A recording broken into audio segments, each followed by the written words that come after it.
In this video, I'm going to show you how you can easily change device name on your Android smartphone. Today, I'm gonna use Samsung Galaxy S23.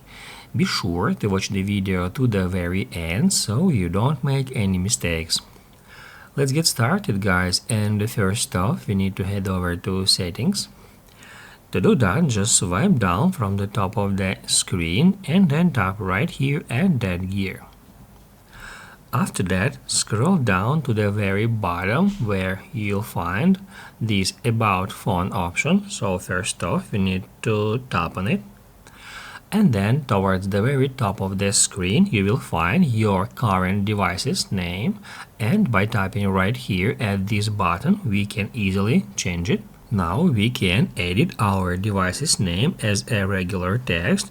I'm just gonna delete this part and I'm just gonna keep it Galaxy S23, and once you've changed your device's name, then just hit add done to apply the changes. Basically, guys, that's it. So if this video was helpful for you, don't forget to hit the like button.